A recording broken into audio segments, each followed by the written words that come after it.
Book of Heaven Volume 3 by Luisa Piccarreta. Page 98–103. July 9, 1900. To live not only for God, but in God. I continue in the same state, and maybe even worse. And if sometimes he makes himself seen, it is like shadow and flashes, and almost always in silence. This morning, as I was at the summit of my affliction and dazedness because of the continuous sleep, he just barely made himself seen and told me, "Courage, my daughter, the soul who is truly mine must live not only for God, but in God. You, try to live in me, for in me you will find the receptacle of all virtues, and strolling in their midst, you will nourish yourself with their fragrance, so much so, as to become replete. And you yourself will do nothing but give off light and celestial fragrance, because to live in me is true virtue, and it has the virtue of giving to the soul the same shape as the divine person in whom she dwells, and of transforming her into the very divine virtues with which she nourishes herself." After this, he disappeared like a flash, and running after that flash, my soul found herself outside of myself.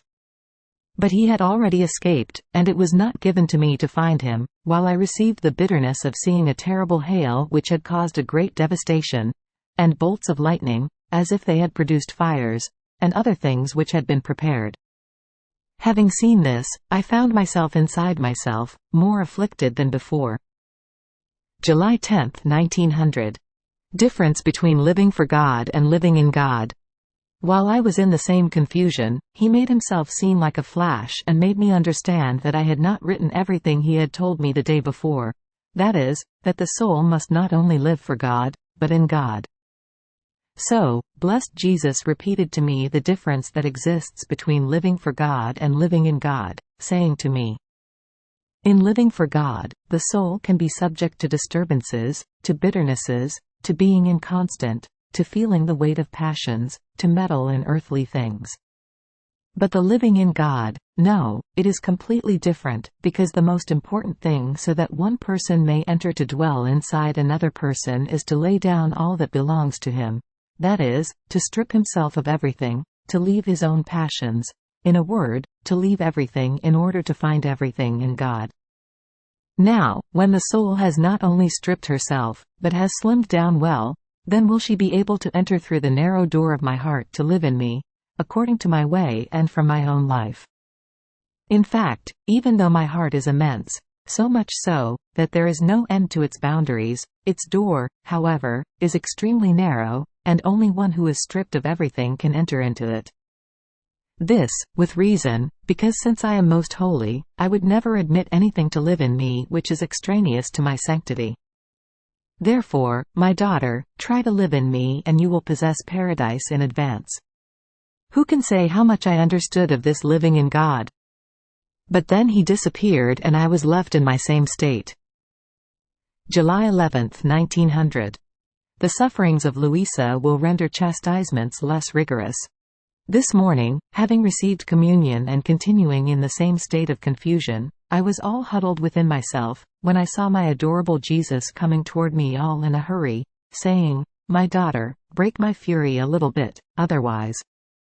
And I, all frightened, said, "What do you want me to do to break your fury?"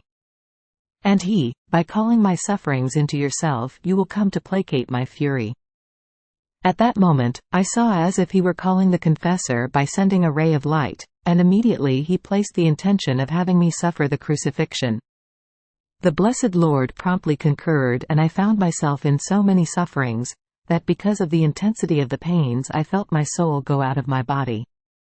When I thought I was about to breathe my last, and I was content that Jesus would receive my soul, I saw the confessor who, by saying, "Enough, enough," was calling me back into myself.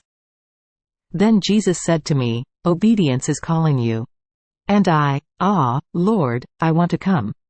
And Jesus, "What can I do?" Obedience keeps calling you. And so it seems that this new obedience did not allow the sufferings to go further, but indeed, a cruel obedience for me, because while I seemed to seize the harbor, I was flung outside to navigate the way. Then, afterwards, even though I was left in suffering, I no longer felt that thing of being about to die, and my benign Lord continued, "My daughter, if today you had not broken my fury, I had reached such a limit, that I would have destroyed not only plants, but also men. And if the confessor himself had not intervened by calling my suffering into you, I would have had no regard even for him. It is true that chastisements are necessary, but every now and then, when my fury advances, it is necessary that you break it. Otherwise, my daughter, how many more scourges I would send. And while he was saying this, I seemed to see him, all tired, saying, while moaning, my daughter, or, my children, poor children of mine, how reduced I see you. And to my surprise he made me understand that after he had calmed down a little bit, he was to resume his fury to continue the chastisements, and that this had only served not to make him rage too much against the people. Ah, Lord, placate yourself and have mercy on those whom you yourself call, my children. July 14, 1900. The decree of chastisements is signed. It seems I have spent a few days without being immersed in the lethargy of sleep, and together with blessed Jesus a little bit, giving a little refreshment to each other. But how I fear that he may plunge me again into that sleep so profound. Then, this morning, after he refreshed me with milk that flowed from his mouth by pouring it into me, and I refreshed him by removing the crown of thorns from his head to drive it onto mine, all afflicted he told me, my daughter, the decree of chastisements is signed. There is nothing left but to decide the time of the execution. July 16, 1900. Chastisements serve the good of creatures. This morning my adorable Jesus was not coming. After much waiting he came and told me, my daughter, the best thing for you is to commend yourself to me and to my will, so that, by commending yourself to me, since I am peace, even if you saw me send chastisements you would remain at peace, without feeling any disturbance. And Lord, you always get there, to chastisements. Placate yourself once and for all, and no more scourges. Besides, I cannot commend myself to your will in this regard. And he added, I cannot placate myself.